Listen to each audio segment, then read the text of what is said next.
भावांनो, आपली डेअरीवर दूध व्हायची सुरुवात या छोट्या 10 लिटरच्या कॅननी झाली आहे. 2 किलोमीटर अंतरावर वाडांगळी गाव आहे. तिथं डेअरी होती मोठी. सुरुवातीला मी तिथं दूध घालायचो. आता मित्राकडे गावातच, पण सुरुवातीला मी तिथं घालायचो दूध. तर विषय असा आहे की 8, 9, 10 जण असे लाईनीत उभे राहायचे. मी पण किटली घेऊन त्याच्या 10 लिटरची किटली घेऊन असं लाईनीत उभा. आणि मध्येच 100-150 लिटरवाले दुधावाले यायचे ना, मोठ्या मोठ्या कॅन घेऊन. तर मग मला उत्सुकता लागायची, यार ही मॅनेजमेंट काय असेल, गाई किती असतील.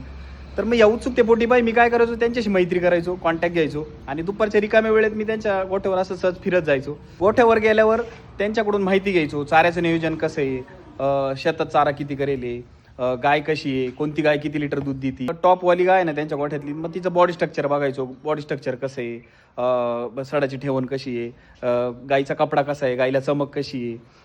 ह्या सगळ्या बारीक निरीक गोष्टी मी अशा बघून घ्यायचो. आणि मग त्याचा फायदा मला असा झाला की जेव्हा मला गाय घ्यायची राहायची तेव्हा मग माझा काय अनुभव आणि अजून एखादा मला अनुभवी माणूस जोडून यायचो आणि मग गाय खरेदी करायचो. त्याच्यामुळं काय व्हायचं, मी गायांमध्ये जास्त फसत नव्हतो. गाया बऱ्या भेटायच्या. हा 1-2 वेळेस होईल थोडीशी फसवणूक होईल, पण मग काही नाही, ते व्यवसायात मला धकून गेलं. मग केव्हा व्यवसाय वाढत गेला, केव्हा या कॅन वाढत गेल्या दुधाच्या, तेही कळालं नाही. मग आपल्याही बऱ्यापैकी जायला लागल्या कॅन.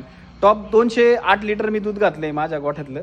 आणि त्याच्यातच अजून एक मजेदार किस्सा असा आहे की जेव्हा 10 लिटरची कॅन होती, 10 लिटरवरून मी 30 लिटरवर गेलो जेव्हा, आणि एक मोठी कॅन यायला लागली, आणि ती जेव्हा मी गाडीवर टाकायचो आणि गावातून घेऊन जायचो, तेव्हा मला एक मनाला समाधान वाटायचं की यार आपल्या पण कॅन वाढलंय बरं का. असंही वाटायचं आपल्या कष्टाचं फळ आपल्याला दिसतंय. एक 10ची कॅन होती, त्या 10च्या कॅनवरून आपण 20च्या कॅनवर आलोय. एक मनाला समाधान लागायचं.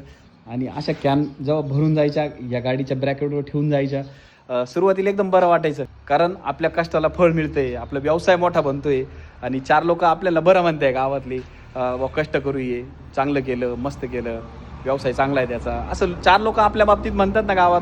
तेव्हा एक मनाला समाधान वाटतं की यार मला मित्र म्हणायचे, माझे भाऊबंद म्हणायचे की मस्त काम केलं तू, चांगलं आहे. चौकशी करायची मला, दूध किती जातं काय जातं, मला सांगायला बरं वाटायचं. तर भावानो, असा काही इंटरेस्टिंग किस्सा आहे.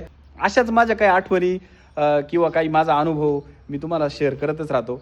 आणि माझ्या अशा काही गोष्टींमधून तुम्हाला काही शिकायला भेटत असेल तर नक्की व्हिडिओला लाईक करा, व्हिडिओला शेअर करा, आणि अजूनपर्यंत फॉलो करेल नसेल तर भावांनो सपोर्ट करा, फॉलो करा. चला, राम राम.